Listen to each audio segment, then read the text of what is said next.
నమశివాయ. కార్తీక పురాణంలో 4వ అధ్యాయం గురించి తెలుసుకుందాం. కార్తీక మాసంలో ముఖ్యంగా ఏం చెయ్యాలో, ఎవరిని పూజించాలనే విషయాలు వశిష్ఠుల మహర్షి వారు ఇలా చెప్పారు. కార్తీక మాసం యందు దీపారాధన అనేది అతి ముఖ్యమైనది. ఇలా చేయడం వలన అఖండ ఫలితమును పొందవచ్చు. శివాలయంలో కానీ విష్ణు ఆలయంలో కానీ దీపారాధన చేయవచ్చు. సంధ్యా సమయమున, చీకటి పడు సమయమున శివాలయంలో కానీ విష్ణు ఆలయంలో కానీ దీపం వెలిగించడం వలన సర్వ పాపములను పోగొట్టుకొని వైకుంఠ ప్రాప్తిని పొందగలము.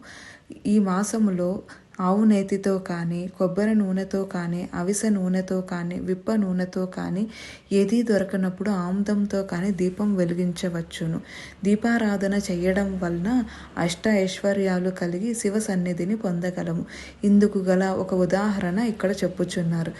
సత్రజిత్ కథ. పూర్వం పాంచాల దేశమును పాలించుచున్న రాజుకు సంతానం లేక అనేక యజ్ఞ యాగాదులు చేసి తుదకు విసుగు చెంది గోదావరి తీరమున నిష్ఠతో తపము ఆచరించుచుండంగా అచటకు పిప్పలాయనుడని ముని పుంగవుడు వచ్చి, పాంచాల రాజా, నీవెందుకులా తపము ఆచరించుచున్నావు? నీ కోరిక ఏమని ప్రశ్నించగా, నాకు అష్ట ఐశ్వర్యములు, రాజ్యములు, సంపదలు ఉన్నాయి. ఆ వంశం నిలుపుటకు పుత్ర సంతానం లేక కృంగి కృషించి తీర్థ స్నానం చేయుటకని ఇక్కడికి వచ్చానని చెప్పారు. అప్పుడు ఆ మునీశ్వరుడు, కార్తీక మాసమున శివ సన్నిధిని, శివదేవుని ప్రీతి కొరకు దీపారాధన చేసిన ఎడల తప్పక నీ కోరిక నెరవేరుతుందని చెప్పి వెళ్ళిపోయాను. వెంటనే రాజు తన దేశమునకు వెళ్ళి పుత్ర ప్రాప్తికి అతి భక్తి శ్రద్ధలతో శివాలయంలో కార్తీక మాసం 1 రోజుల పాటు దీపారాధన చేసి దాన ధర్మాలతో వ్రతము చేసి ప్రసాదములను ప్రజలకు పంచిపెట్టుచు విడవకుండా 1 దినములు అలానే చేశాను. ఆ కారణంగా రాజు భార్య గర్భవతి క్రమంగా 9 మాసాలు నిండిన తర్వాత ఒక శుభముహూర్తమున ఒక కుమారుడికి జన్మనిచ్చెను. అలా రాజు కుటుంబీకులు మిగతా వాళ్ళందరూ సంతసించిరి. ఆ దేశమంతటా పుత్రోత్సవములు చేసినారు. బ్రాహ్మణులకు దాన ధర్మాలు చేసి ఆ బాలునకు సత్రజిత్ అనే నామకరణం చేయించి అమిత గారాభముతో పెంచుచుండరి.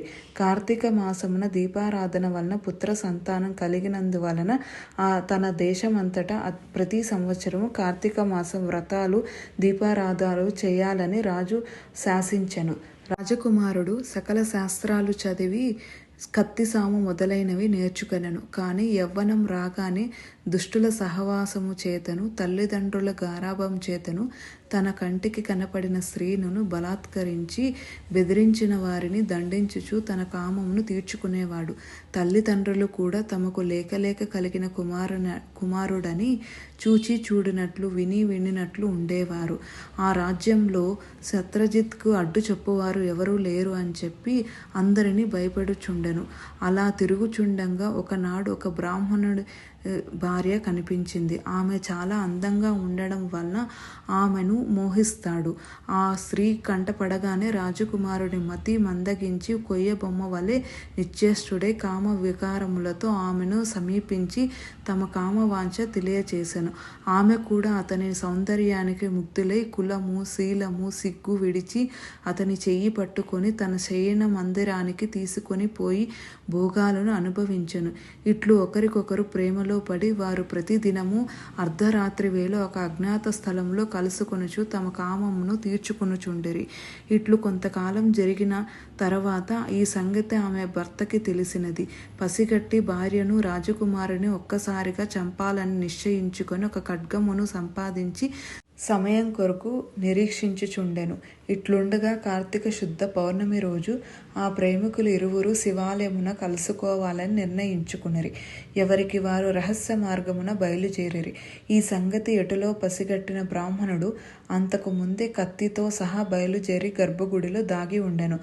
ఆ ఇద్దరు గుడిలో కలుసుకొని సమయంలో చీకటిగా ఉన్నది. దీపం ఉంటే బాగుండును కదా అని రాజకుమారుడు అనగా ఆమె తన పవిట కొంగును చించి అక్కడున్న ఆమోదం దీపంలో ముంచి దీపం వెలిగించెను. తరువాత వారి ఇరువురు ఆనందంలో ఉండగా అదే సమయమున ఆమె భర్త తన వెనక ఉన్న కత్తి తీసి ఒక వేటుతో తన భార్యను ఆ రాజకుమారుడును ఖండించి తాను కూడా పొడుచుకొని మరణించెను. పుణ్యం కొద్దీ ఆ రోజు కార్తీక శుద్ధ పౌర్ణమి సోమవారమగుట ఆ రోజు ముగ్గురు చనిపోవలన శివదూతలు ప్రేమికులను తీసుకుపోవడానికి వచ్చారు. యమదూతలు బ్రాహ్మణుని తీసుకుపోవటానికి వచ్చారు. ఇదంతా బ్రాహ్మణుడు చూచి దూతలను ఇలా ప్రశ్నించాడు. నన్ను తీసుకుపోవుటకు మీరు వచ్చారు. కామాంధకారంతో కన్ను మిన్ను తెలియక తప్పు చేసిన వారికి శివదూతల విమానములు వచ్చాయి, విచిత్రముగా ఉన్నది అని ప్రశ్నించెను. అందుకు యమకింకరులు, వారంతటి నీచులైన ఈ పవిత్ర దినమున అనగా కార్తీక పౌర్ణమి సోమవారపు దినమున తెలియసో తెలియకో శివాలయంలో శివుని సన్నిధిలో దీపం వెలిగించటం వలన అప్పటి వరకు వారు చేసిన పాపములన్నీ నశించినాయి. కావున వారిని కైలాసమునకు తీసుకుపోవటకు శివదూతలు వచ్చినారని చెప్పగా ఈ సంభాషణ ఎంతో వినుచున్న రాజకుమారుడు, అలా ఎన్నటికీ జరగనివ్వము. మేము ముగ్గురము ఒకే సమయంలో ఒకే స్థలంలో మరణించితే ఆ ఫలం మా అందరికీ వర్తించాల్సినదే అని తాము చేసిన దీపారాధన ఫలములో కొంత ఆ బ్రాహ్మణుడుకు దానం చేసెను. వెంటనే అతని కూడా పుష్కప విమానం ఎక్కించి శివ సాన్నిధ్యమునకు చేర్చిరి. విన్నావా రాజా, శివాలయంలో దీపారాధన చేయుట వలన ఆ ప్రేమికులు చేసిన పాపములు పోటే కాక కైలాస ప్రాప్తి కూడా కలిగెను. కావున కార్తీక మాసంలో దీపారాధన అనేది చాలా ముఖ్యమైనది. దీపారాధన చేయడం వలన పాపములు పటాపంచలైపోవును. 4వ అధ్యాయం సమాప్తము. ఓం నమః శివాయ.